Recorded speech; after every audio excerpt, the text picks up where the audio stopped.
السلام علیکم ورحمۃ اللہ.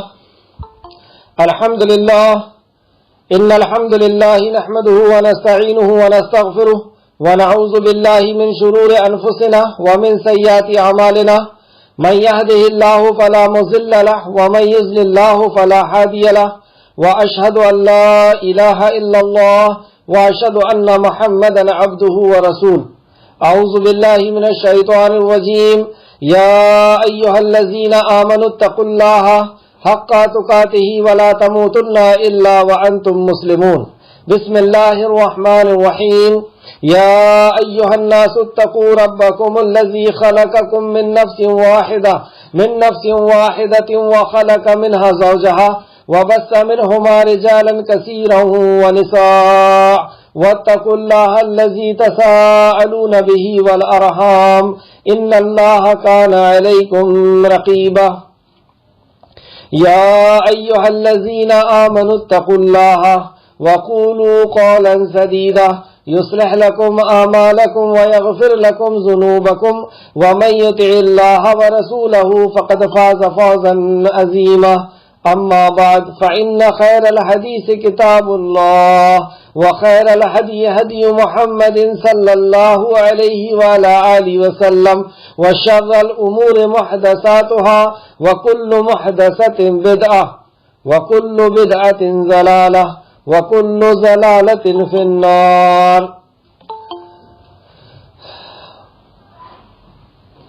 رب اشرح لي صدري ويسر لي أمري واحلل عقدۃ من لسانی یفقہوا قولی.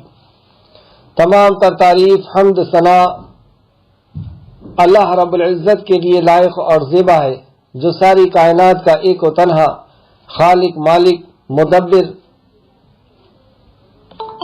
مدبر ہے، جو ساری کائنات کا بنانے والا، چلانے والا اور اس کا انتظام کرنے والا، اس کی تدبیر کرنے والا ہے. ہر قسم کی تعریف اور ہر قسم کے شکر کے لائق صرف اور صرف اسی کی ذات بابرکت ہے.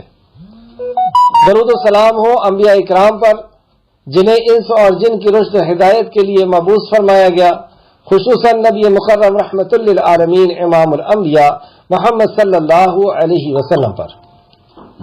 اس مختصر سے درود و سلام کے بعد معزز سامعین اکرام، ہماری کلاس سورہ یونس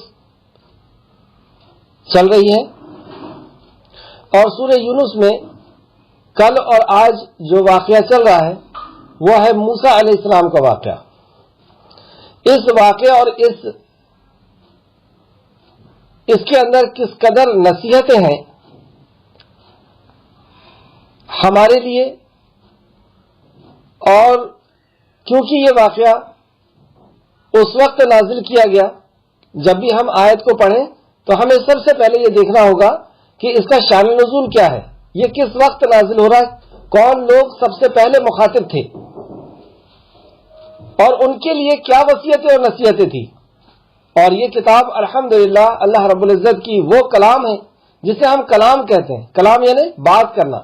تو قیامت تک کے لیے اس کے اندر جتنی بھی نصیحتیں ہوں گی، جتنے بھی واقعات ہوں گے، جتنے بھی قصص ہوں گے، انبیاء کے قصے ہوں گے، وہ ہمارے لیے، صحابہ کے لیے تو تھے ہی، ہمارے لیے بھی اور آنے والی جماعت کے لیے یا آنے والی نسلوں کے لیے بھی یہ ہر روز عبرتیں اور نصیحتیں ہیں. یہ ایسی زندہ کتاب اللہ رب العزت نے ہمارے لیے نازل فرمائی. آج کے اس کلاس کے اندر ہم یہی غور کرنے والے ہیں کہ موسیٰ علیہ السلام کا جو واقعہ اللہ رب العزت نے پیش کیا مکہ کے اندر، وہ واقعے کے اندر کس قدر عبرتیں اور نصیحتیں تھیں صحابہ اکرام کے لیے اور مشرکین مکہ کے لیے. صحابہ اکرام نے ان وصیتوں اور نصیحتوں کو قبول کیا اور اس کے مطابق عمل کیا، اور مشرکین مکہ نے ان وصیتوں اور نصیحتوں کو کھیل اور تماشا سمجھا، اسے لایعنی باتیں سمجھا، اور وہ تباہ اور برباد ہوئے عین اسی طرح جس طرح موسیٰ علیہ السلام نے اپنی دعوت پیش کی، اور موسیٰ علیہ السلام کی جن لوگوں نے بات مانی وہ کامیاب اور کامران ہوئے، اور جن لوگوں نے موسیٰ علیہ السلام کی بات کو کھیل اور تماشا سمجھا، آپ کی نصیحتوں اور وصیتوں کے اوپر دھیان نہیں دیا، وہ غرق کر کے ختم کر دیے گئے۔ آج کی اس کلاس میں آپ دیکھیں گے کہ کتنی یکسانیت، کتنا سیم ہے یہ واقعہ۔ جو حالات موسیٰ علیہ السلام کے ساتھ گزرے تھے اور بنی اسرائیل کے ساتھ اور کفار یعنی مصریوں کے ساتھ، مصر والوں کے ساتھ، فرعونیوں کے ساتھ، سیم ویسے ہی واقعات مکہ کے اندر بھی گزر رہے ہیں۔ ایک طرف صحابہ ہیں اور دوسری طرف مکہ کے سردار ہیں، اور کتنے واضح انداز میں اللہ رب العزت نے انہیں پہلے ہی سمجھا دیا اور بعد میں بعین ویسا کی ویسا ہی ہوتا چلا گیا۔ ادھر فرعونی غرق کیے گئے اور ادھر جنگ بدر اور جنگ احد میں کفار اور مشرکین غرق کیے گئے، تباہ اور برباد کیے گئے۔ اور یہ ساری چیزیں ہمارے لیے بھی ویسی ہی عبرتیں اور نصیحتیں لیے ہوئے ہیں۔ ہم دیکھتے ہیں کل کی کلاس میں ہم نے دیکھا کہ موسیٰ علیہ السلام اور ہارون علیہ السلام کو اللہ رب العزت نے فرعون کی طرف بھیجا۔ موسیٰ علیہ السلام نے اسے دعوت توحید پیش کی، ایک اللہ کی معرفت پیش کی۔ اس نے الٹا کر کے یہ کہا کہ تم تو جادوگر ہو، اور اللہ نے کوئی ایسی چیز نازل نہیں کی، تو ہماری بادشاہت چاہتے ہو، ہمارے گھروں کو اور ہمارے اوپر تم راج کرنا چاہتے ہو۔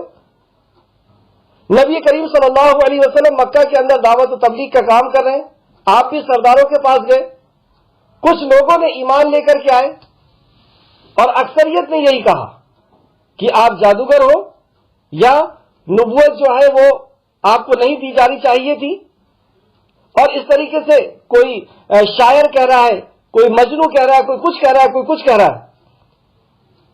سیم ویسے ہی موسیٰ علیہ السلام کے ساتھ بھی ہو رہا ہے کہ موسیٰ علیہ السلام نے بھی سرداروں کو دعوت دی ہے اور انہوں نے بھی آپ کو جادوگر کہا اور مقابلے کے لیے آ گئے۔ نبی مکرم کے سامنے بھی روزانہ مقابلے کے لیے آئے جاتے تھے۔ جب نبی کریم کے اوپر کچھ لوگوں نے صلی اللہ علیہ وسلم کے اوپر کچھ لوگوں نے ایمان لے کر کے آئے، انہوں نے ظلم ستم کرنا ان کے اوپر شروع کر دیا۔ یہاں پر بھی یہی ہوا کہ موسیٰ علیہ السلام کے اوپر کچھ لوگوں نے ایمان لے کر کے آئے، جیسے فرعون کی بیوی آسیہ علیہ السلام نے جب ایمان لے کر کے آئی، اور جادوگروں نے جب ایمان لے کر کے آ گئے، وہ ایمان والے ہو گئے، تو فرعونیوں نے ان کے اوپر ظلم کرنا شروع کر دیا، اور اس طرح ظلم کیا کہ ان کے ایک طرف کا پیر اور ایک طرف کا ہاتھ کاٹ کر کے سولی لٹکا دیا۔ ملکہ مصر کو بھی ریگستان میں باندھ کر کے اور اپنے غلاموں سے مار مار کر کے ان کو شہید کر دیا گیا۔ سیم اسی طریقے سے ادھر بھی ہو رہا ہے کہ جو نبی مکرم کے اوپر ایمان لے کر کے آ رہے ہیں ان کو گھسیٹا جا رہا ہے، ان کو جلایا جا رہا ہے اور ان کو مکہ سے نکالا جا رہا ہے۔ اس حالات میں یہ لوگ نماز، اللہ رب العزت کا دھیان کیسے کریں، اللہ رب العزت کا ذکر و اذکار کیسے کریں، اللہ رب العزت کے سامنے حاضر کیسے ہوں، نماز کیسے پڑھیں؟ تو یہ لوگ بھی خانہ کعبہ میں جا کر کے نماز نہیں پڑھتے تھے۔ اللہ کے نبی نے حکم دیا کہ تم گھر میں نماز پڑھو گے۔ اب آیت دیکھتے ہیں، آیت نمبر 87۔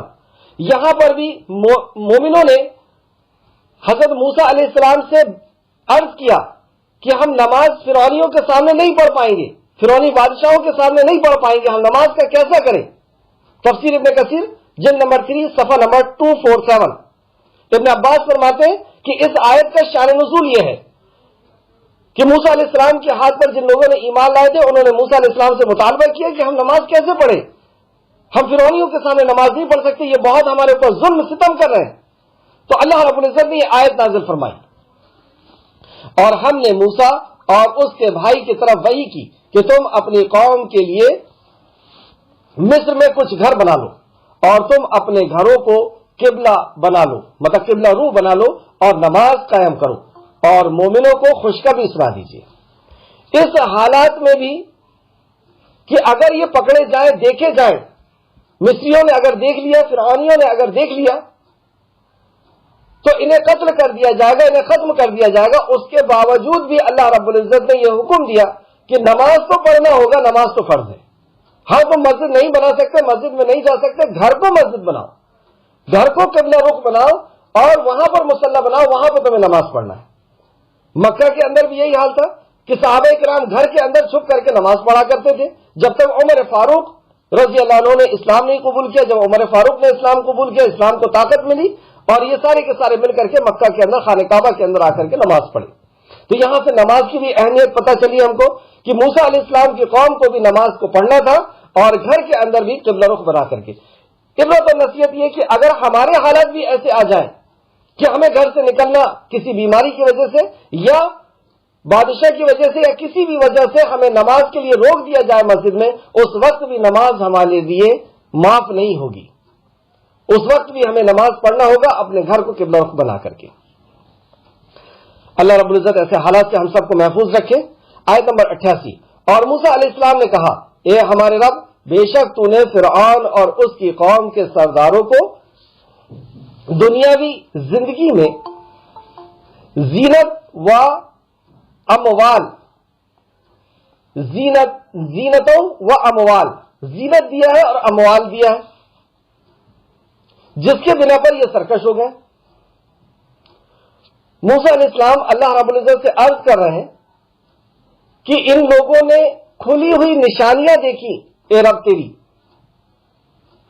جادوگروں کو جو ان کے کہنے کے مطابق وہاں پر آئے تھے اور پہلے سے یہ عہد کر دیا تھا کہ اگر ہم جیت جائیں گے موسیٰ سے تو تم ہمیں کیا دو گے فرعون، اور فرعون نے کہا تھا کہ تمہیں سرکاری نوکریاں دی جائے گی، سرکاری میں اب میرے پاس تم کو اونچا مقام دیا جائے گا.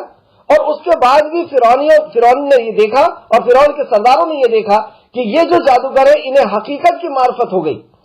یہ جان گئے کہ ہم جادوگر ہیں اور ان کے پاس جادو نہیں ہے، ان کے پاس اللہ رب العزت کی طرف سے معجزہ ہے، اللہ رب العزت کی طرف سے دی ہوئی طاقت ہے. اور وہ لوگ ایمان لے کر کے آ گئے، اتنی بڑی کھلی نشانی. اور کل میں نے آپ کو ایک آیت بتائی کہ ان کا دل یقین کر چکا تھا کہ واقعی موسیٰ علیہ السلام اللہ رب العزت کے نبی ہیں اور ساری دنیا کا خالق مالک رازق اللہ ہے، فرعون نہیں ہے. فرعون کیسے رب ہو سکتا ہے؟ وہ اپنے لیے اولاد پیدا نہیں کر سکا، اتنی دنیا کو کہاں سے اولاد دے رہا ہے؟ اور یہ بات تو کہنے کی بھی نہیں ہے، یہ سوچنے کی بھی بات نہیں کہ کوئی ایک انسان زمین و آسمان سورج چاند کا بنانے والا کیسے ہو سکتا ہے. لیکن اس کے بعد بھی ان جادوگروں کو ایمان لاتے ہوئے دیکھ کر کے اپنے قبیلے کے نوجوانوں کو اسلام اور اپنی بیوی کو اسلام قبول کرتے ہوئے دیکھ کر کے حق کی معرفت ہو جانے کے بعد بھی اس نے اسلام قبول نہیں کیا، ہٹ دھرمی کرتا رہا، بغاوت کرتا رہا، اس کے اپنے تکبر کی بنا پر. تکبر کیوں آیا اس آیت میں اللہ بتایا گیا. اور یہ موسیٰ علیہ السلام نے ایک دم سے نہیں، یہ بددعا اللہ رب العزت کے اذن سے جو بددعا کر رہے ہیں موسیٰ علیہ السلام آیت نمبر 88 کے اندر، یہ ایک دم سے نہیں کر دیے. پچھلی کلاسوں میں ہم دیکھ چکے ہیں کہ ان کو ایک بہت بڑا وقت دیا گیا تھا فرعونیوں کو. یہ مارکا ہونے کے بعد، جادوگروں کا مارکا ہونے کے بعد ان کو کافی لمبا وقت دیا گیا تھا اور بیچ بیچ میں ایسے حادثے ان کے ساتھ ہوئے، ایسے حالات اللہ رب العزت نے ان کے ساتھ کریٹ کیا کہ یہ اللہ کی طرف رجوع کرتے. چھوٹے چھوٹے عذاب ان کے اوپر کئی آئے، جیسے آندھی اور طوفان آیا جس کی وجہ سے ان کی پوری کھیتیاں برباد ہو گئی. اور جب یہ کھیتیاں برباد ہو گئی اور آندھی طوفان آئے تو یہ دوڑتے بھاگتے ہوئے موسیٰ علیہ السلام کے پاس آتے اور کہتے کہ آپ مستجاب الدعا ہے، آپ اللہ سے دعا کرتے ہیں، آپ دعا کر دیجئے کہ اللہ رب العزت یہ مصیبت ٹال دے. اور موسیٰ علیہ السلام دعا کرتے اور ان کی مصیبت ٹک دی. اسی طریقے سے سوکھا پڑ گیا، قحط سالی ہو گئی، پھر یہ موسیٰ علیہ السلام کے پاس آئے. مینڈک کا عذاب آیا، ٹڈی دل آیا اور خون کا عذاب آیا، اس طریقے سے جوئے کا عذاب، اور ایسے چھوٹے چھوٹے عذاب آتے رہتے. ہر بار یہ فرعونی موسیٰ علیہ السلام کے پاس آتے اور یہ کہتے کہ اللہ رب العزت سے ہمارے لیے دعا کر دیں، آپ کی دعا اللہ قبول کرتا ہے، اگر ہمارے اوپر سے یہ عذاب ٹل گیا تو ہم آپ کے اوپر ایمان لے آئیں گے. اس سے کیا پتہ چلا؟ ہم مسلمان ہو جائیں گے. اس سے کیا پتہ چلا؟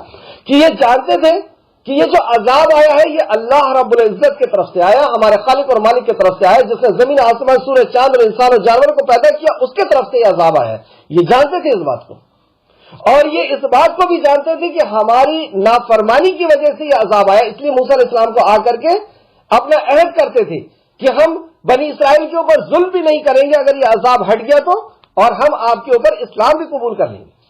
یہ عہد کرتے تھے. تو انہیں یہ پتا تھا کہ ہمارے گناہوں کی وجہ سے اللہ کی طرف سے عذاب آیا ہے اور موسیٰ اللہ کے نبی ہیں، اور یہ اگر دعا کر دیں گے تو عذاب ہٹ جائے گا، یہ بات بھی جانتے تھے.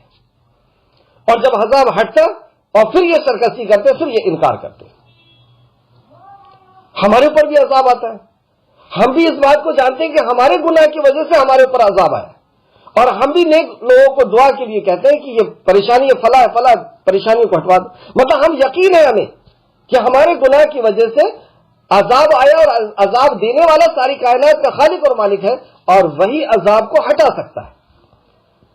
اور ایسا چلتا رہا بنی اسرائیل کے اوپر, یعنی فرعونیوں کے ساتھ, فرعونیوں کے سرداروں کے ساتھ, لیکن اس کے بعد بھی ان لوگوں نے ایمان نہیں لایا.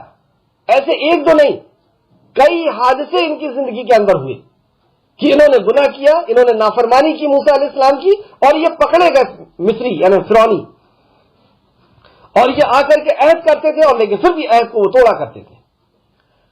جب موسیٰ علیہ السلام نے یہ چیز دیکھی کہ اب ان کے اندر ایمان آنا نہیں ہے, اب یہ اللہ رب العزت کی طرف رجوع نہیں کر رہے, ساری حقیقت سامنے آ گئی اور حجت تمام ہو گئی, حجت پوری ہو گئی, ہر اینگل سے ان کو سمجھا دیا گیا, ہر طریقے سے, ہر آیتوں کے انداز سے اور معجزوں کے ساتھ اور عبرتوں کے ساتھ, عذاب کے ساتھ, ہر طریقے سے ان کو سمجھا کر کے دیکھ لیا گیا, اور یہ حق کو جان چکے ہیں. اب یہ ماننے والے نہیں. ایک وہ ہوتا ہے جو سویا ہوا ہوتا ہے, اس کو جگایا جا سکتا ہے, لیکن جو سونے کا ناٹک کرے اس کو کیا جگائیں گے؟ تو یہ حقیقت کو جان چکے تھے, اب ان کو کیا جگایا جائے گا, اب ان کو کیا سمجھایا جائے گا؟ تو اللہ رب العزت کے اذن سے موسیٰ علیہ السلام یہاں پر اللہ رب العزت کے سامنے عرضی پیش کرتے ہیں. موسیٰ نے کہا, اے ہمارے پروردگار, بے شک تو نے فرعون اور ان کی سرکشوں, ان کی سرداروں کو دنیاوی زندگی میں, عربی کے لیے یہاں پہ کہا گیا زینتوں و اموال, زینت دیا اور اموال دیا ہے. زینت کے اندر تین چیز ہوا کرتی ہے. ایک روحانی زینت, وہ تو خیر ان کو نہیں دی گئی تھی. روحانی زینت کیا ہے؟ ایمان, تقوی, اللہ رب العزت کی معرفت, یہ روحانی زینت ہے. جسمانی زینت ان کے پاس تھی, اور آج بھی آپ دیکھیں مصریوں کے اندر جسمانی زینت اللہ رب العزت نے ان کو بخشی ہے.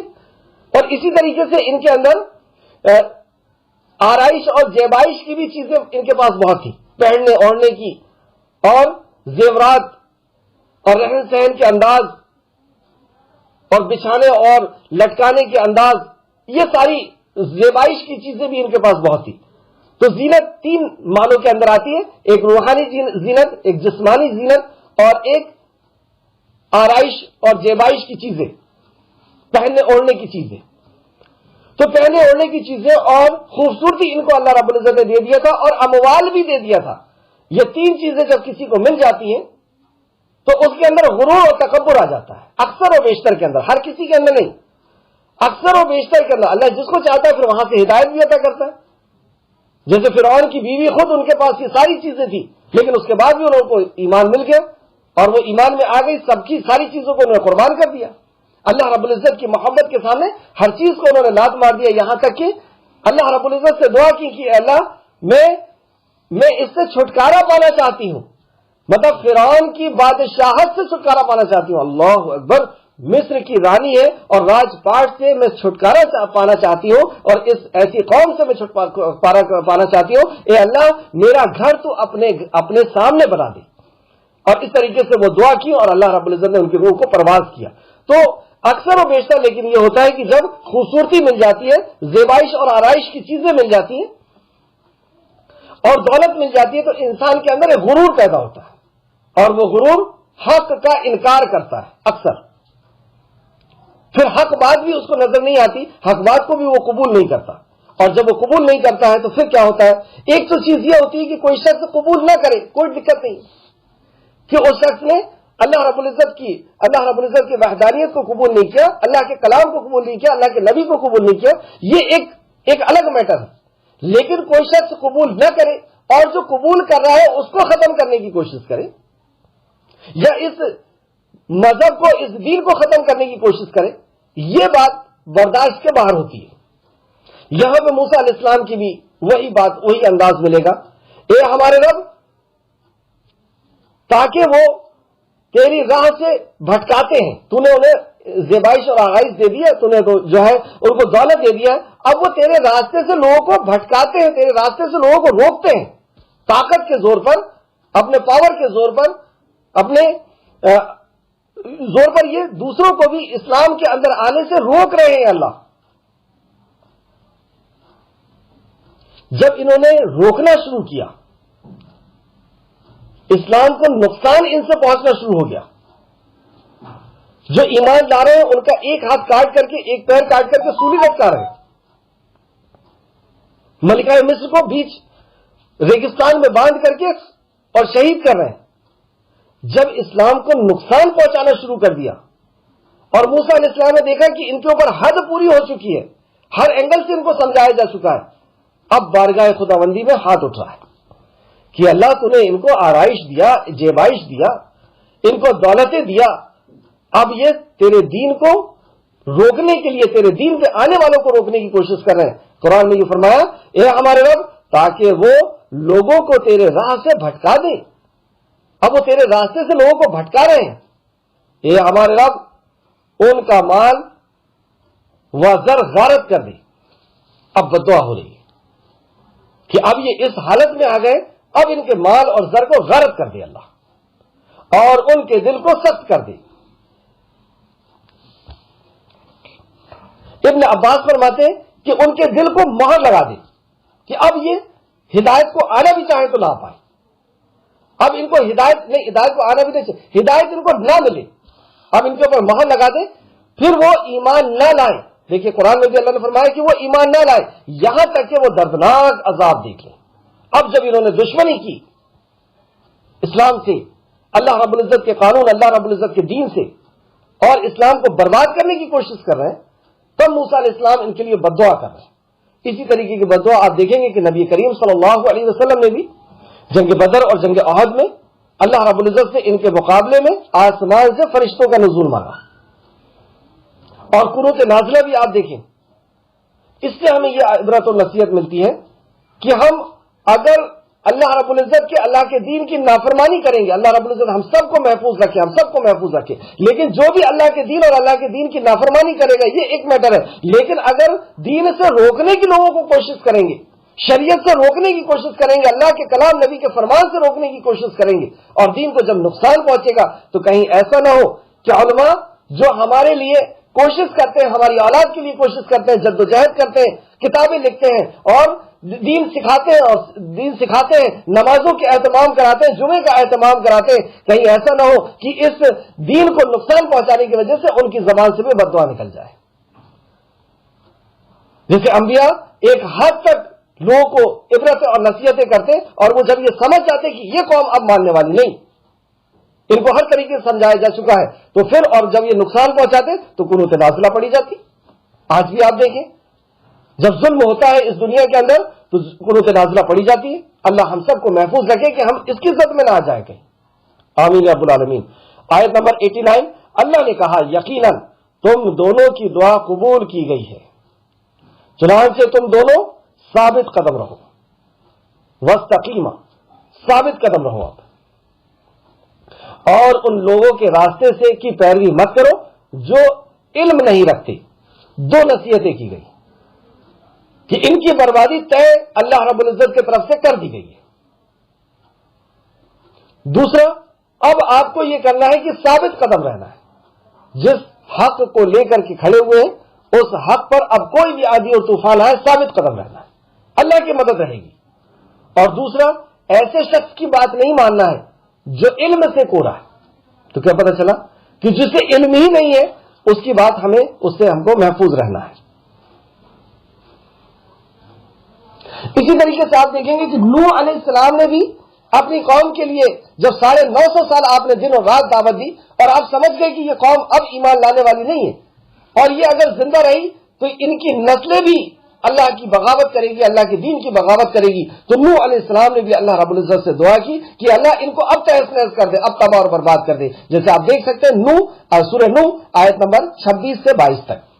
تو میں نے آپ کو انبیاء کے بارے میں بھی بتایا، نبی کریم صلی اللہ علیہ وسلم کے بارے میں بھی بتایا، اور صحابہ کرام بھی ان آیتوں کو سن رہے ہیں اور نبی کریم صلی اللہ علیہ وسلم کی اطاعت اور فرمانبرداری کر رہے ہیں۔ آیت نمبر 90، اور ہم نے بنی اسرائیل کو سمندر سے پار کر دیا۔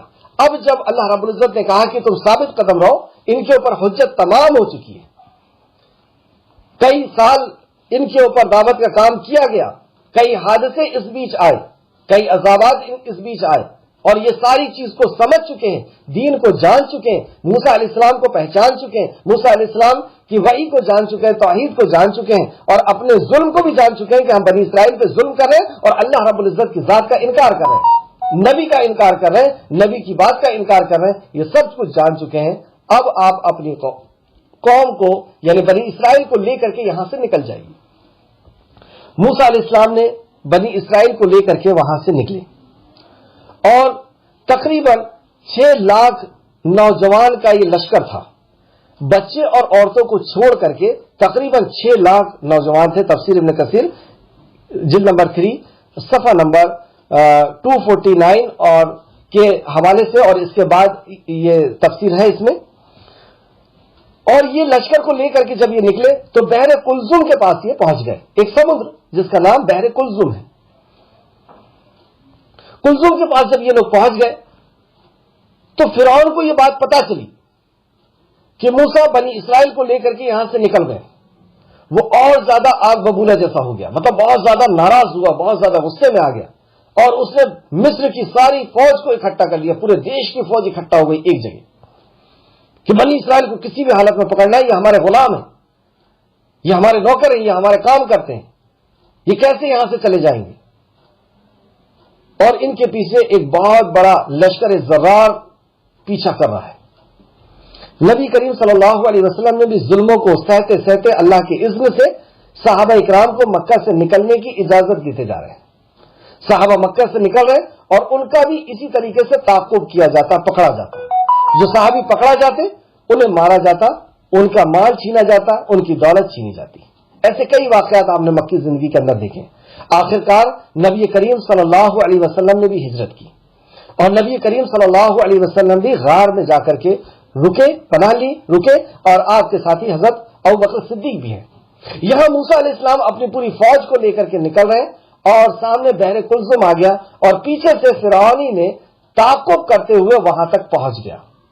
جب فوج نے یہ دیکھا اور موسیٰ علیہ السلام کے ساتھی یعنی بنی اسرائیل نے دیکھا پیچھے پلٹ کر کے کہ ہمارا پیچھا کرتے ہوئے فرعونی آ چکا ہے، تو وہ کیونکہ ان کی تربیت نہیں ہوئی تھی، وہ ایک مظلوم قوم تھی جو فرعونی کے ظلم سے صدیوں سے گزر رہی تھی، وہ ایک مزدور کی طرح زندگی جیتے تھے۔ ان کا صرف یہی کام تھا کہ صبح سے شام تک کام کرنا ہے اور 2 روٹی کمانا ہے اور وہ کھانا ہے، اس کے علاوہ کچھ سوچنے صلاحیت ہی ختم ہو چکی تھی ان کی، کیونکہ جو آدمی نوکر رہتا ہے اس کی سوچنے سمجھنے کی صلاحیت ختم ہو جاتی ہے ایک وقت تک، تو ان کی صلاحیتیں ختم ہو گئی تھی، ان کی تربیت نہیں ہوئی تھی۔ تو یہ موسیٰ علیہ السلام کو کہتے ہیں کہ اے موسیٰ اب تو ہم پھنس گئے، ایک طرف بحر کلزم ہے، ایک طرف یہ سمندر ہے، اور ایک طرف فرعون ہے، اے موسیٰ اب تم اور تمہارا رب ہی لڑ لو۔ کچھ نے یہ کہا، کچھ یہ کہتے ہیں کہ موسیٰ تم نے تو ہم کو لا کر کے یہاں پھنسا دیے، اور اللہ رب العزت نے بھی ان کی باتوں کا نقشہ کھینچا۔ سورہ شعراء آیت نمبر 61، سورہ شعراء آیت نمبر 61 میں اللہ فرماتا ہے جب دونوں جماعتوں نے ایک دوسرے کو دیکھا، مطلب فرعونیوں نے بنی اسرائیل کو اور بنی اسرائیل نے فرعونیوں کو دیکھا، تو موسیٰ علیہ السلام کے ساتھی کہنے لگے یقیناً ہم تو پکڑ لیے گئے، موسیٰ اب تو ہم آ چکے ہیں یہاں پہ سامنے، ہم تو پکڑ لیے گئے، اب کیا ہوگا ہمارا، اب تم اور تمہارا رب لڑ لو۔ تو موسیٰ علیہ السلام نے بہت اطمینان اور سکون سے کہا۔ یہ دیکھیے یہ آیت مکہ میں نازل ہو رہی ہے، ابھی ہجرت ہوئی نہیں نبی کریم صلی اللہ علیہ وسلم کی، لیکن پہلے سے ہو بتایا جا رہا ہے کہ کیا حالات آتے ہیں، کس طریقے سے یہ لوگ تعاقب کرتے ہیں، پکڑ لیتے ہیں، لیکن اللہ رب العزت کی کس انداز میں مدد آتی ہے۔ اللہ رب العزت ہر دور میں اپنے نبی اور اپنے ساتھی ایمان والے ساتھیوں کو کس انداز میں بچاتا ہے۔ جیسے 32 سخت دانتوں کے بیچ میں ایک نرم زبان کی اللہ رب العزت حفاظت کرتا ہے، 24 گھنٹے چلتے رہے، جب تک آدمی جاگتا ہے جب تک چلتے رہتی ہے، لیکن مجال نہیں ہے کہ دانت اس کو پکڑ سکے۔ تو اللہ رب العزت جب کسی کو بچانا چاہتا ہے تو اس طریقے سے بچاتا ہے۔ موسیٰ علیہ السلام نے پورے اطمینان اور سکون کے ساتھ کہا۔ سورہ شعراء آیت نمبر 62 کے اندر اللہ رب العزت نے اس کو بیان فرمایا۔ سورہ شعراء آیت نمبر 62، موسیٰ علیہ السلام کہتے ہیں ہرگز نہیں، بلا شبہ میرا پروردگار میرے ساتھ ہے اور وہ ضرور مجھے راستہ دکھائے گا۔ سبحان اللہ، کتنا اطمینان، اس کو کہتے ہیں توکل۔ اس کو کہتے ہیں اللہ رب العزت کی ذات پر ایمان، یقین، کہ ہم نے ایمان لا لیے اور اب توکل بھی اللہ پر ہے، ہم نے عبادت کر لی اللہ کی اور اب توکل بھی اللہ پر، ایاک نعبد و ایاک نستعین، ہم تیری ہی عبادت کرتے ہیں اور تجھ ہی سے استعانت چاہتے ہیں، تیرا ہی ہمارے پاس سہارا ہے اور تیری ہی لیے ہماری توکل ہے، یقین ہے۔ تو موسیٰ علیہ السلام نے اطمینان اور سکون سے کیا کہا کہ ڈرو نہیں، میرا رب میرے ساتھ ہے اور وہ مجھے راستہ دکھائے گا۔ نبی کریم صلی اللہ علیہ وسلم کا تعاقب کرتے ہوئے فوج پہنچ گئی، مشرکین مکہ پہنچ گئے، اور ابوبکر صدیق کہتے ہیں کہ یا رسول اللہ، انہوں نے اگر اپنے پیر کی طرف بھی دیکھ لیا تو یہ ہمیں پا لیں گے، ہمیں پکڑ لیں گے۔ نبی کریم صلی اللہ علیہ وسلم نے پورے اطمینان اور سکون سے بھی وہاں کہا کہ ہم اس کے بارے میں تمہارا کیا خیال ہے جس کا تیسرا اللہ، یا یوں کہا کہ ہمارا تیسرا ہم دونوں کے ساتھ اللہ ہے۔ سبحان اللہ، اللہ نے وہاں پہ آیت بھی نازل فرمائی۔ فرق کیا ہے؟ صحابی کے لیے، حضرت ابوبکر صدیق کے لیے بھی یہ کہا گیا کہ ہمارے ساتھ اللہ ہے، لیکن بنی اسرائیل کے لیے یہ نہیں کہا گیا۔ بنی اسرائیل کے موسیٰ علیہ السلام نے کہا کہ میرے ساتھ اللہ ہے۔ کیوں؟ کیونکہ ابھی ان کی تربیت نہیں ہوئی ہے، ابھی ان کا ایمان ویسا نہیں بنا ہے، اور ایمان والے کے ساتھ اللہ ہوا کرتا ہے۔ سبحان اللہ۔ بنی اسرائیل موسیٰ علیہ السلام کو آ کر کے بار بار پریشان کر رہے ہیں کہ اب کیا ہوگا، اب وہ آ رہا ہے، اب کیا ہوگا۔ موسیٰ علیہ السلام کہتے ہیں کہ مجھے جو حکم دیا گیا تھا وہ میں نے کیا، اللہ نے حکم دیا تھا تم لوگ کو لے کر کے آؤ، میں آ گیا، اب وہ مجھے راستہ دکھائے گا۔ سبحان اللہ۔ پھر اللہ رب العزت سورہ شعراء آیت نمبر 63 کے اندر فرماتا ہے، چنانچہ سمندر کا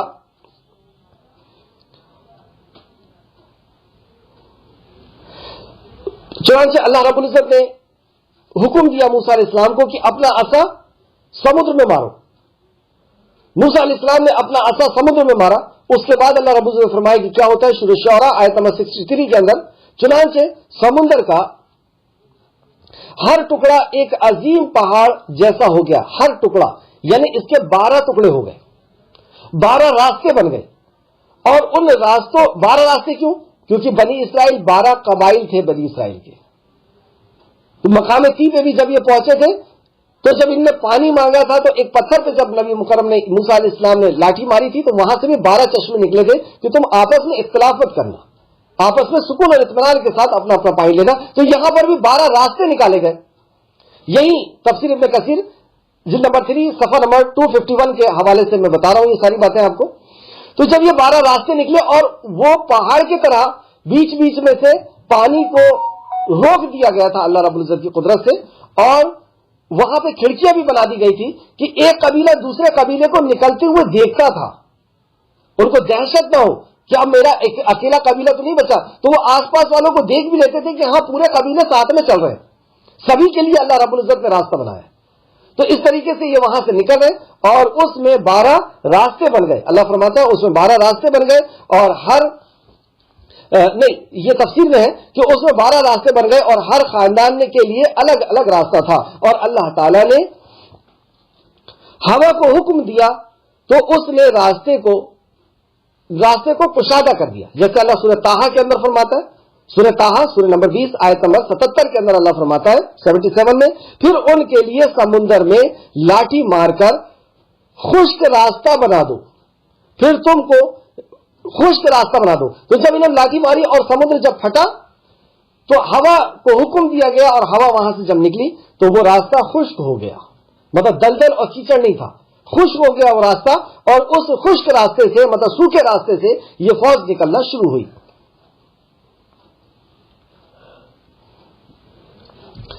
جب یہ لوگ نکل رہے تھے اور نکل کر کے بہت آگے پہنچ گئے اور اس سمندر کو پار ہی کر رہے تھے کہ فرعون بھی پیچھے سے اس راستے کے قریب آ گیا، لیکن فرعون نے جب یہ منظر دیکھا کہ پانی اس طریقے سے رکا ہوا ہے اور یہ فوج آگے نکل رہی ہے، اس کے اندر سے جا رہی ہے، تو فرعونیوں کو بھی ایک دہشت جیسی ہوئی کہ ہم کیسے اس راستے کے اندر داخل ہو جائیں اور ان کو پکڑیں، کہیں کوئی حادثہ نہ ہو جائے، کیونکہ یہ ساری چیزیں وہ دیکھ رہا تھا۔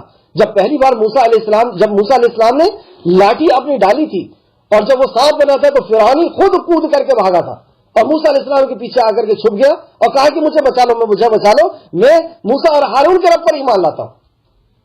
تو دہشت تو اس کو تھی، جانتا تو تھا یہ حقیقت، اس لیے آ کر کے کونے میں ہی کھڑا ہوا ہے۔ لیکن جبرائیل علیہ السلام بھی اس وقت انسان کی شکل میں آتے ہیں۔ فرعون ایک جوان گھوڑے کے اوپر بیٹھا ہوا تھا، جبرائیل علیہ السلام ایک گھوڑی کا رکاب پکڑ کر کے آ رہے ہیں، مطلب انسان کی شکل میں، اور ایک جوان گھوڑی کے اوپر بیٹھ کر کے آ رہے ہیں اور اس کے گھوڑے کے قریب لے کر کے گئے اور پھر اس راستے کے اندر داخل ہوئے۔ پھر فرعون تو جان نہیں سکا کہ یہ جبرائیل علیہ السلام ہے، لیکن وہ گھوڑا جو تھا اس گھوڑی کے پیچھے کود گیا۔ جب یہ کودا تو فرعون بھی اپنی شان کو بتاتے ہوئے کہ میں خود اپنی مرضی سے جا رہا ہوں، اس عیب کو اس نے چھپایا کہ میں گھوڑے کی وجہ سے میں جو ہے اندر کود گیا ہوں، اور اس کو دیکھ کر کے پھر سارا لشکر کود گیا اور سارے کے سارے اسی راستے سے اندر گھسنا شروع ہو گئے۔ اب اندر گھستے گھستے بیچ سمندر میں جب پہنچ گئے اور ادھر بنی اسرائیل باہر نکل رہے ہیں، اور بنی اسرائیل نے موسیٰ علیہ السلام سے کہا بھی کہ وہ بھی ہمارے پیچھے چلا آ رہا ہے، لیکن اللہ رب العزت کا حکم تھا جب یہ باہر نکلے تو اب یہ آخری وقت جیسے ہی سمندر کے بیچ میں پہنچے، اللہ رب العزت نے سمندر کو مل جانے کا حکم دے دیا اور سمندر ملا ہے، اور پھر یہ چیخ چیخ کر کے اسلام کے قبول کرنے کا اعلان کرنے لگا۔ تو آخری وقت کا ایمان قبول نہیں کیا جاتا۔ سورہ مومنون سورہ نمبر 40 آیت نمبر 84 اور 85 کے اندر اللہ نے فرمایا، 85 میں، پھر جب انہوں نے ہمارا عذاب دیکھ لیا تو کہنے لگے کہ ہم اللہ وحدہ پر ایمان لائے اور جس چیز کو اس کے ساتھ شریک بناتے تھے اس کا انکار کرتے ہیں۔ جب عذاب کو دیکھ لیا تو کیا کہتے ہیں؟ ہم اللہ پر ایمان لائے اور اس کے ساتھ جس کو ہم شریک کرتے تھے اس کا انکار کرتے ہیں۔ کیوں کہہ رہے ہیں ایسا؟ کیونکہ جانتے ہیں کہ عذاب آنے کی وجہ ہمارا شرک ہے۔ ہم اللہ کی ذات کے ساتھ جو غداری کر رہے ہیں، ہم اللہ رب العزت کی صفات کے ساتھ، ہم اللہ رب العزت کی شان میں کے ساتھ جو غلط کام کر رہے ہیں کہ اللہ کا شریک کسی کو بنا رہے ہیں، یہ معافی کے قابل گناہ نہیں۔ تو جب عذاب میں پھنس گئے تو کیا کہتے ہیں؟ اب ہم صرف اللہ کو مانیں گے اور اس کے علاوہ جتنے بھی ہیں ہم اس کا انکار کرتے ہیں۔ پھر جب وہ ہمارا عذاب دیکھ چکے تو ان کا ایمان نے انہیں کچھ بھی فائدہ نہ دیا، مطلب اس وقت کا ایمان کوئی فائدہ نہیں دے گا۔ آخر وقت میں جب روح پرواز کرنے کا وقت آ گیا ہے، جب ملک الموت روح نکالنے لگا ہے یا عذاب میں گرست ہو چکے، پھنس چکے ہیں، اور اس عذاب کو دیکھ کر کے، فرشتوں کے نزول کو دیکھ کر کے اگر کوئی شخص ایمان لا رہا ہے تو اس کا ایمان قبول نہیں کیا جائے گا۔ جو اس کے بدلے پھر کیا ہوا؟ جب یہ پھنس گیا اور فرعون بھی چیخنے لگا کہ میں موسیٰ اور ہارون کے رب پر ایمان لاتا ہوں۔ جبرائیل علیہ السلام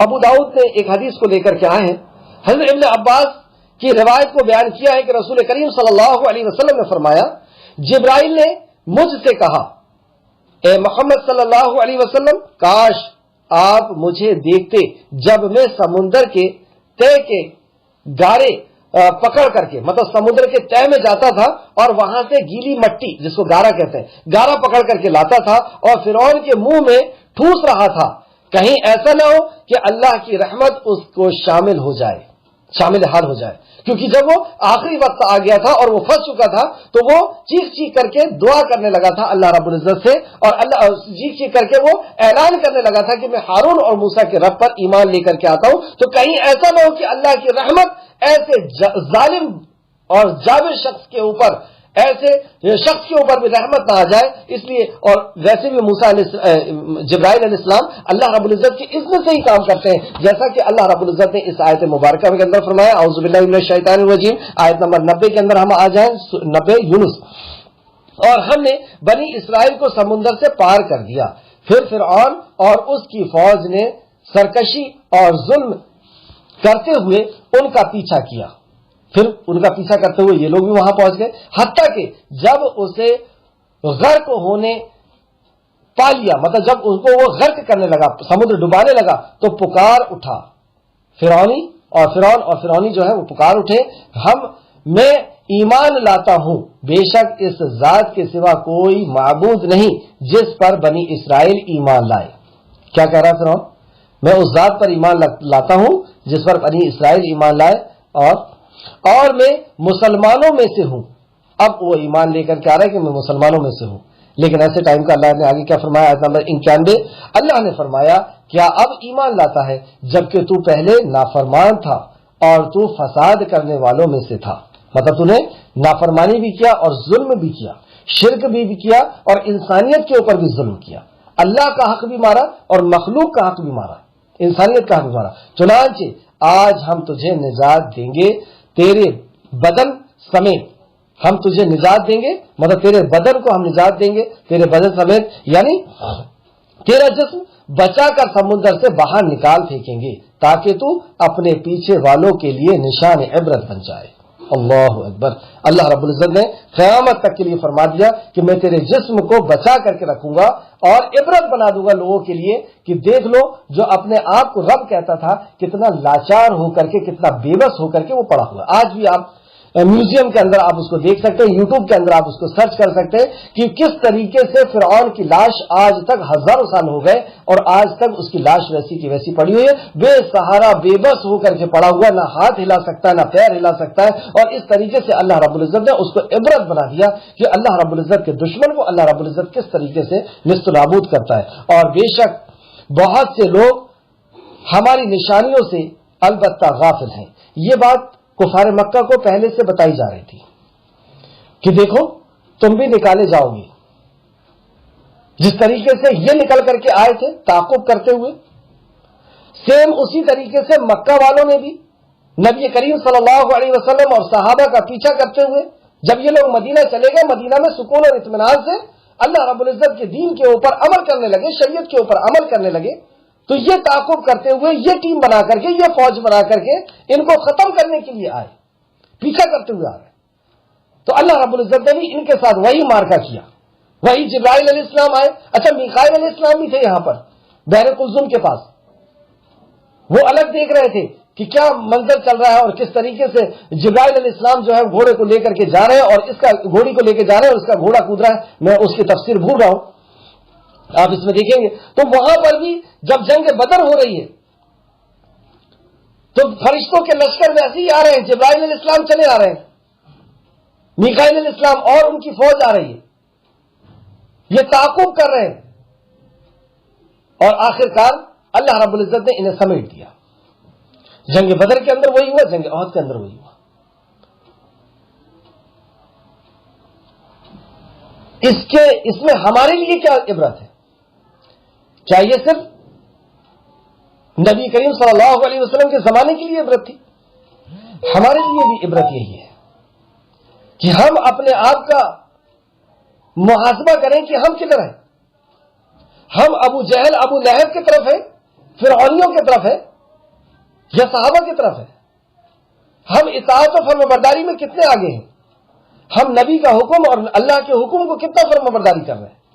اور اگر نافرمانی کر رہے ہیں اور دین سے لوگوں کو روک رہے ہیں تو ہمیں بھی انتظار کرنا چاہیے. جیسے سورہ توبہ کی آیت نمبر 24 کے اندر اللہ رب العزت نے فرمایا 8 چیز کا ذکر کر کے کہ ان سب چیزوں کی محبت، باپ کی محبت، بیٹے کی محبت، بھائی کی محبت، بیوی کی محبت، گھر کی محبت اور بھی مال کی محبت اور جو گھر تم نے بنایا اس کی محبت، اپنے رشتہ داروں کی محبت اللہ اور اللہ کے دین سے زیادہ تم کو ہو گئی اور اللہ کے راستے میں جہاد کرنے سے زیادہ قیمتی اگر تم کو ہوگی تو انتظار کرو اللہ کے عذاب کا.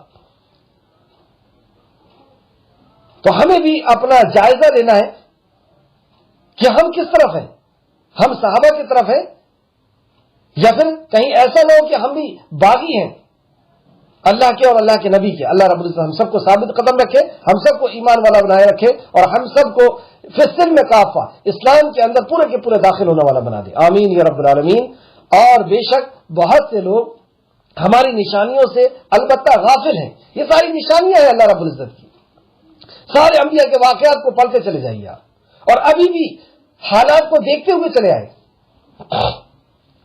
ہم بھی بادشاہ تھے ہندوستان کے، کیا ہوا جب نافرمانیاں کی ہماری بادشاہوں نے تو اللہ رب العزت نے کس طریقے سے ان کی نسلوں کو تک برباد کر دیا، تباہ اور برباد، نام و نشان تک مٹا دیا.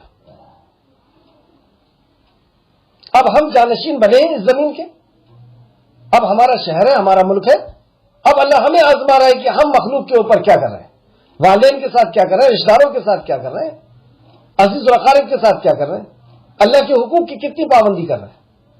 اب ہمارا بھی ایگزام چل رہا ہے اور ایک حد پوری ہوگی, جو کہتے حجت پوری ہو جائے گی کہ ہر اینگل سے ان کو سمجھا دیا گیا. اب نہیں سمجھے تو پھر عذاب کا انتظار کریں. اللہ رب العزت ہم سب کو محفوظ رکھے. اللہ رب العزت جس طریقے سے, جس محبت اور جس لگن کے ساتھ ہم تیرے کلام کو سیکھ رہے ہیں, سمجھ رہے ہیں اور اپنی حالات کو بدلنے کی کوشش کر رہے ہیں, اے اللہ رب العزت تو ہمیں توفیق عطا فرما کہ ہم پورے کے پورے اپنے حالات کو بدل دیں, ہم پورے کے پورے مطیع اور فرما بردار ہو جائیں, تاکہ بڑے سے بڑا عذاب آئے, بڑی سے بڑی مصیبتیں آئیں, بڑے سے بڑے ظالم اور جابر بادشاہ بھی ہمارے اوپر آئے تو اے اللہ تیری محبت اور تیری حفاظت اور تیرا نصرت ہمارے کو شامل حال ہو جائے, تو ہماری حفاظت کر لے. بڑی سے بڑی مصیبت بھی آنے کے بعد اگر ہم اللہ رب العزت کے مطیع اور فرما بردار ہیں تو اللہ رب العزت کی رحمت اور اللہ رب العزت کی سپورٹ ہمارے لیے شامل حال ہوگی. جیسے پچھلے بار پڑھ کر کے ہم آئے ہیں کہ اللہ رب العزت یہ سوال کرتا ہے کہ کیا میں اپنے بندے کے لیے کافی نہیں.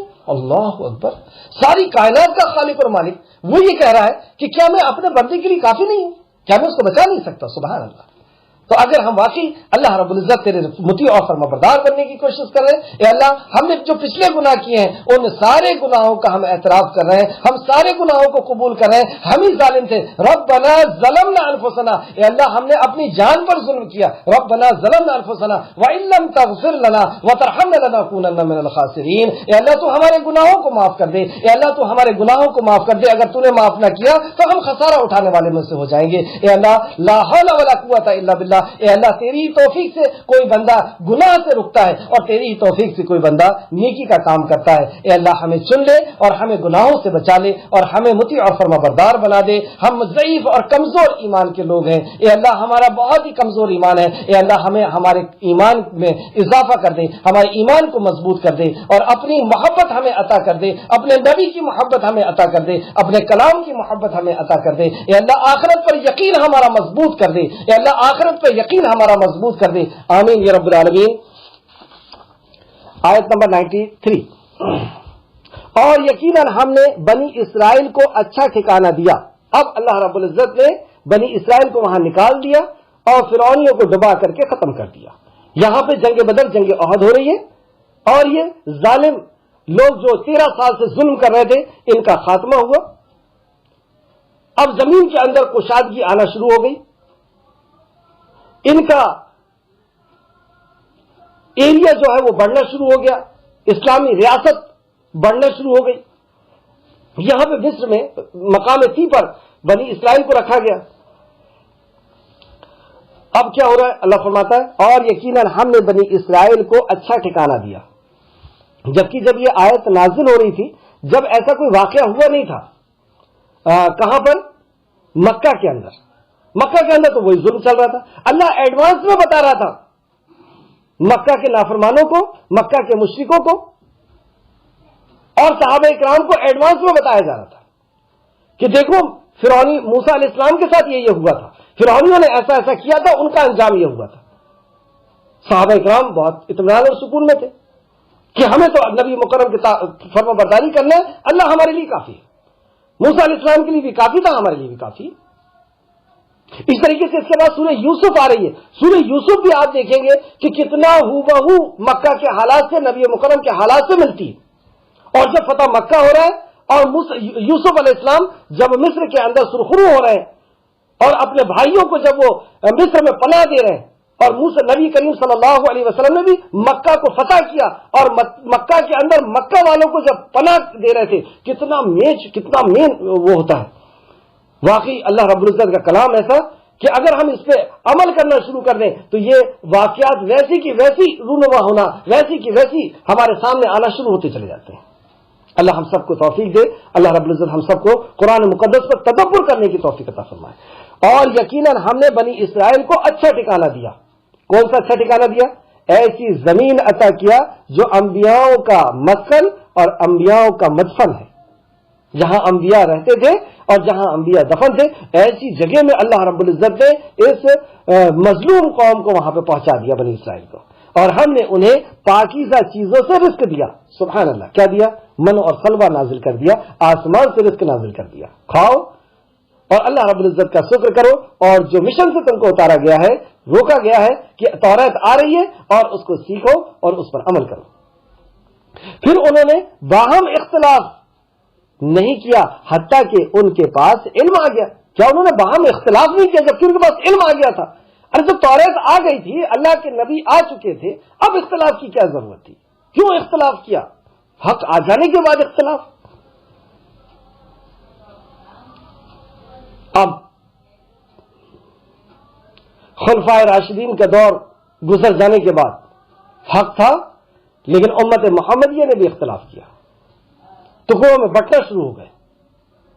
آگے دیکھتے ہیں. اے نبی، بے شک آپ کا رب ان کے درمیان روز قیامت ان باتوں کا فیصلہ کرے گا جن میں وہ اختلاف کرتے. ہم جو اختلاف کر رہے ہیں ٹکڑے ٹکڑے میں ہو کر کے اپنے وجود کو ختم کر دیے، جبکہ اللہ نے فرمایا ما تسموا بحبل اللہ جميعا ولا تفرقوا، تم سب مل کر کے اللہ کی رسی کو مضبوطی سے پکڑ لو اور ٹکڑوں میں نہ بٹو. لیکن اس کے بعد بھی حق ہونے کے بعد، حق آ جانے کے بعد، اللہ کا کلام نبی کا فرمان ہونے کے بعد ہم نے اختلاف کیا اور کئی جماعتوں اور کئی ٹکڑوں میں بٹے ہوئے ہیں. اس تعلق سے وقت کیا ہو گیا؟ اس تعلق سے ایک حدیث بس سماعت کریں، وقت کافی ہو چکا ہے. نبی کریم صلی اللہ علیہ وسلم فرماتے ہیں، اور مستدرک حاکم کی حدیث ہے، مستدرک حاکم حدیث نمبر 444 بے شک یہودی آپس میں اختلاف کرتے ہوئے، یہودی کے پاس یہ یہودی کہلاتے ہیں جو بنی اسرائیل ہے، موسیٰ علیہ السلام کو جو ماننے کا دعویٰ کرتے ہیں کہہ رہا ہوں میں، مانتے نہیں، مانتے تو ہمیں، ابھی اس کی بھی میں دلیل دینے والا ہوں. تو موسیٰ علیہ السلام کو ماننے کا دعویٰ کرتے ہیں اور حق تھا ان کے پاس، تورات تھی ان کے پاس، لیکن اس کے بعد بھی انہوں نے اختلاف کیا. تورات تھی اور اختلاف کیا. اس بات کو میں کیوں کہہ رہا ہوں کہ اللہ کا کلام ہے تو اختلاف کی ضرورت ہی نہیں. جو بھی آپس میں اختلاف ہو رہا اللہ کے کلام سے فیصلہ کر لیں، نبی مکرم کے فرمان سے فیصلہ کر لیں. لیکن انہوں نے اختلاف کیا اور کیا ہوا؟ نبی کریم صلی اللہ علیہ وسلم فرماتے ہیں بے شک یہودی آپس میں اختلاف کرتے ہوئے 71 فرقوں میں تقسیم ہو گئے، اور عیسائی آپس میں اختلاف کرتے ہوئے 72 فرقوں میں تقسیم ہو گئے. یہودی 71 میں، بنی اسرائیل 72، نصرانی یعنی عیسائی 72 فرقوں میں تقسیم ہو گئے تھے. اور ہماری یہ امت، پھر نبی کریم صلی اللہ علیہ وسلم کیا فرماتی ہے؟ ہماری یہ امت 73 فرقوں میں تقسیم ہو جائے گی، اور ان میں سے صرف ایک فرقہ جنت میں جائے گا اور 72 فرقے جہنم میں جائیں گے. عرض کیا گیا جب یہ صحابہ نے یہ بات سنا کہ ہم لوگ بھی، مطلب امت محمدیہ بھی 73 فرقوں میں بٹ جائے گی اور 72 اس میں سے جہنم میں چلے جائیں گے، کیونکہ وہ نقش قدم پہ ہوں گے یہودی اور نصرانیوں کے. یہودی اور نصرانیوں کو انہوں نے آئیڈیل بنایا ہوگا، ان کو اپنا رہبر اور رہنما بنایا ہوگا، ان کے جیسے عقائد اور ان کے جیسے عمل. تو اس بنیاد پر 72 کے 72 ان کے بھی جہنم میں جائیں گے اور اس امت کے بھی 72 جہنم میں جائیں گے سوائے ایک کے. تو صحابہ عرض کرتے ہیں اے اللہ کے رسول، وہ کون ہوں گے جو ایک جنت میں جانے والا جو فرقہ ہے یا وہ لوگ ہیں وہ کون ہوں گے؟ فرمایا وہ جن کا عمل ان کے مطابق ہوگا جس پر میں اور میرے صحابہ ہیں. جن کا عمل، تو نبی مکرم نے عمل کو بنیاد بنایا، اعلان کو نہیں، کہ جن کا اعلان فلاں لقب پر ہوگا.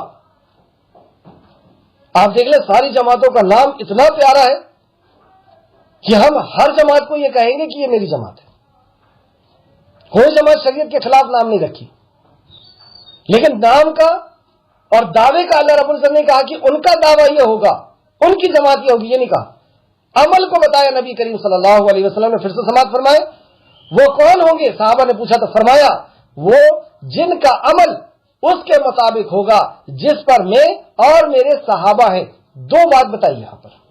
جس میں میں بس اتنا کہہ دیتے نبی مکرم نہیں، جس میں میں اور میرے صحابہ ہیں، مطلب میرے صحابہ نے میری نظروں کے سامنے نبی مکرم صلی اللہ علیہ وسلم کی نظروں کے سامنے آپ کی حیات طیبہ کے اندر دین پر عمل کر کے نبی مکرم صلی اللہ علیہ وسلم کو دکھا دیا، اور نبی مکرم نے اس کو اپروو کر دیا، اس کو پروو کر دیا کہ ہاں یہی دین ہے. تو اس پر جو ہوں گے اللہ رب العزت ہم سب کو نبی کریم صلی اللہ علیہ وسلم کی ویسی اطاعت کرنے کی توفیق عطا فرمائے جیسی اطاعت صحابہ کرام نے کیا. ہمیں نبی مکرم پر اللہ پر ویسا ایمان لانے کی توفیق عطا فرمائے جیسا ایمان صحابہ کرام نے لے کر کے آیا. امام حاکم نے اس روایت کو مستدرک میں نقل کیا ہے. میں نے آپ کو دلیل دکھایا، مستدرک حاکم جلد نمبر 444. مستدرک حاکم میں جلد نمبر 1 اور میرا خیال ہے باب نمبر 129 میں بھی آپ اس کو دیکھ سکتے ہیں. اور بھی یہ حدیث دوسری جگہ ملے گی. مسند احمد میں لفظ کے ہیر پھیر کے ساتھ، لفظ کے آگے پیچھے کے ساتھ مسند احمد میں بھی یہ حدیث آپ کو مل جائے گی، جلد نمبر 4 حدیث نمبر 102. اور اسی طریقے سے سنن ابو داؤد کے اندر بھی حدیث مل جائے گی، سنن ابو داؤد حدیث نمبر 4596. اور تفسیر ابن کثیر جلد نمبر 3 صفحہ نمبر 255 سے میں نے آپ کو یہ نقل کیا. واپس آیت میں آئے کہ اس آیت سے یہ بات کیوں نکلی. 93 نمبر کی آیت، اور یقیناً ہم نے بنی اسرائیل کو اچھا ٹھکانہ دیا اور ہم نے انہیں پاکیزہ چیزوں سے رزق دیا، یعنی من و سلوہ دیا، پھر انہوں نے باہم اختلاف نہیں کیا حتیٰ کہ ان کے پاس علم آ گیا تھا، حتیٰ کہ ان کے پاس اللہ کی وحی آ گئی تھی، اس کے بعد بھی اختلاف نہیں کیا انہوں نے. اے نبی کریم صلی اللہ علیہ وسلم، بے شک آپ کا رب ان کے درمیان روز قیامت ان باتوں کا فیصلہ کرے گا جن میں وہ اختلاف کرتے تھے. آپ نے دیکھا مکہ کے اندر وہ حالات بتائے گئے جو مکہ والوں کی زندگی میں آنے والے تھے جنگ بدر جنگ احد کے اندر. پھر اس کے بعد ان کو بادشاہت دی جانے والی تھی عرب کی اور عرب کے آس پاس کی. پھر خلیفاؤں کا دور چلنا ہے، پھر اس کے بعد اختلاف آنا ہے، اور اختلاف کا حل نبی کریم صلی اللہ علیہ وسلم نے اسی دور میں بتا دیا. سبحان اللہ، کیا کلام ہے اللہ کا. فیوچر بھی بتا رہا ہے، پریزنٹ بھی بتا رہا ہے، پاسٹ بھی بتا رہا ہے. اللہ اکبر. یہ ایسی زندہ، ایسی جاوید کتاب ہے جو اللہ رب العزت کا کلام ہے، جو ہمیں عطا کیا گیا. واقعی اس کو پا کر کے ہمیں خوش ہونا چاہیے، اور جو ہم جمع کرتے ہیں اس میں بہتر جمع کرنا اللہ رب العزت کے کلام کا جمع کرنا ہے. آیت نمبر 94. پھر اگر آپ اس کتاب کے متعلق شک میں ہو جو ہم نے آپ کی طرف نازل کیا ہے تو ان لوگوں سے پوچھیں جو آپ سے پہلے کتاب پڑھتے ہیں، یقیناً آپ کے پاس آپ کے رب کی طرف سے حق آ گیا ہے، لہٰذا آپ شک کرنے والوں میں سے نہ ہو جائیں. یہ نبی کریم صلی اللہ علیہ وسلم کو خطاب کرتے ہوئے اصل میں یہ ہمیں خطاب ہے، اور قیامت تک آنے والے مسلمان کی طرف خطاب ہے کہ تم اس کلام پہ شک کرتے ہو جو تمہاری اس کے ہدایت کے لیے نازل کیا گیا. تمہارے لیے اس سے بہتر نصیحت اور وصیت کچھ نہیں ہو سکتی. اگر تمہیں شک ہے نا تو تم اپنے مخالف گروپ کے پاس چلے جاؤ، یہودیوں کے پاس جاؤ، نصرانیوں کے پاس جاؤ. مخالف گروپ ہے، تمہارا دشمن ہے، اور ان سے پوچھو کہ قرآن کیا ہے. وہ کہیں گے کہ ہمارے توریت اور انجیل میں اس کی گواہی ہے، یہ واقعی اللہ رب العزت کی طرف سے نازل ہوا ہے. سبحان اللہ. تمہیں اگر اپنے کلام پہ شک ہو رہا ہے تو تم اپنے دشمن سے پوچھ لو یہ کیا ہے. یہودی اور نصرانی بتائیں گے کہ توریت اور انجیل میں قرآن کا ذکر ہے، یہ قرآن اللہ کا کلام ہے. ہم تو ہر دھرمی کی وجہ سے نہیں مان رہے کہ ہمارے قبیلے میں نبی کیوں نہیں آیا، ہمارے مذہب کے اندر نبی کیوں نہیں آیا.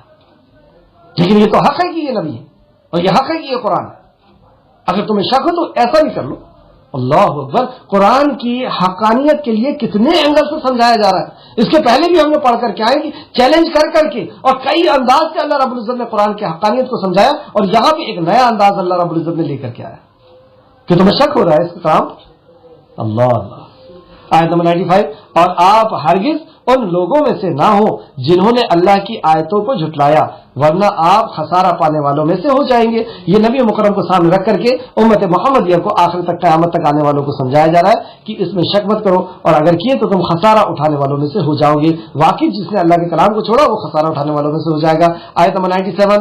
بے شک جن لوگوں کے بارے میں آپ کے رب کا حکم یعنی عذاب صادر ہو چکا ہے، وہ ایمان نہیں لائیں گے۔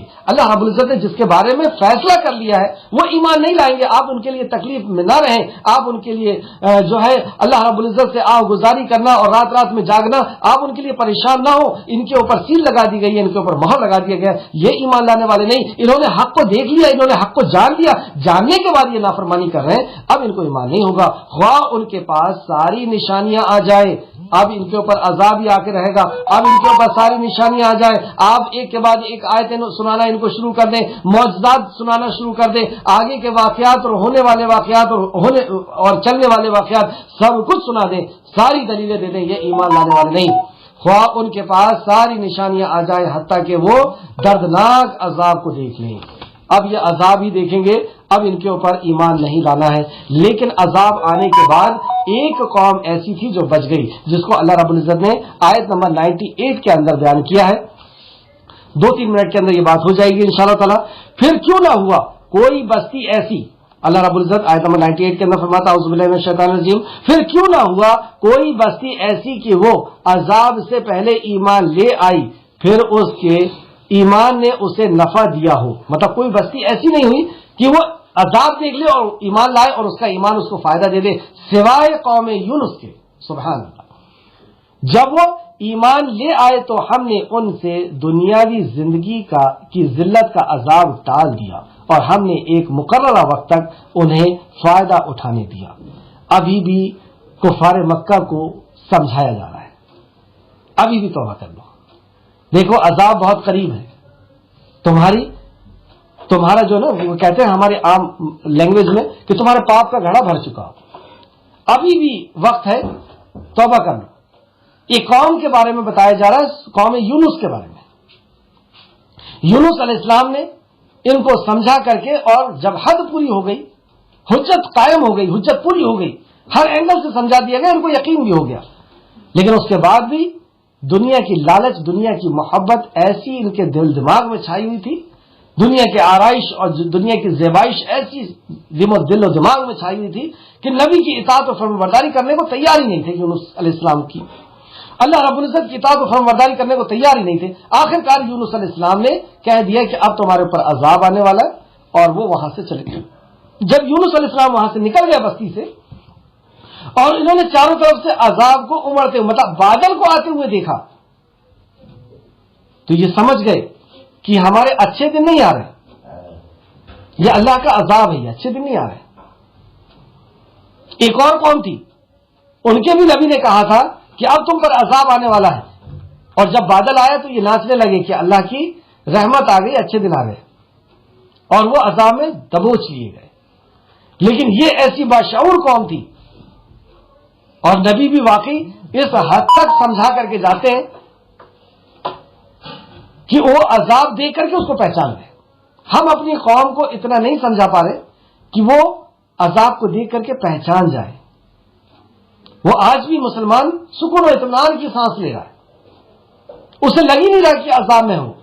اللہ رب العزت کے گھر کو بند کر دیا گیا اس کے لیے، اس کو کچھ سمجھ بھی نہیں آ رہا، چاروں طرف سے گر گیا۔ اور آرتھک استھتی بھی آپ دیکھ لیں کہ مسلمان سے زیادہ کس کی برباد ہوئی ہے؟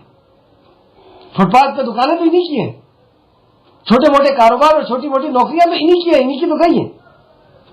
بہرحال یونس علیہ السلام کی قوم نے جب دیکھا کہ نبی بھی جا چکے ہیں، اب کوئی پرسان حال نہیں، اور عذاب کو جب دیکھا تو اپنی بیوی اور بچوں کو بلا کر کے پہاڑ کے اوپر چلے گئے، جانوروں کو اور جانوروں کے بچوں کو بھی لے کے چلے گئے، عورتوں سے بچوں کو دور کر دیا، اور جانوروں سے جانور کے بچوں کو بھی دور کر دیا، اور یہ سب چیخ چیخ کر کے رو رو کر کے اللہ رب العزت سے دعائیں کرنے لگے کہ اللہ تو ہی ہم کو بچا سکتا ہے، تیرے علاوہ کوئی بچانے والا نہیں، اس عذاب سے تو بچا لے۔ اور 1-2 گھنٹہ نہیں، 40 دن تک اس پہاڑ پر رکے رہے، جو تھا وہ کھاتے پیتے رہے، اور خوب اللہ رب العزت سے رو رو کر کے دعا کیے۔ آخرکار اللہ رب العزت نے عذاب کو ٹال دیا۔ ہمارے اوپر بھی عذاب آیا، یاد کریں، میں خود بھی یاد کروں، آپ بھی کتنے منٹ روئے ہیں اللہ کے سامنے، 40 دن تک نہیں ہلے تھے۔ جب مسجد کھلی اس کے بعد تو مسلمان کی بھیڑ لگ جانا چاہیے تھا، لیکن ایسا دھیرے دھیرے مسلمان آ رہا تھا کہ کہاں کھل گئی ہے، کہاں سے کہاں پھر سے مصیبت، نعوذ باللہ، استغفر اللہ۔ کیا ہوگا ایسی قوم کا؟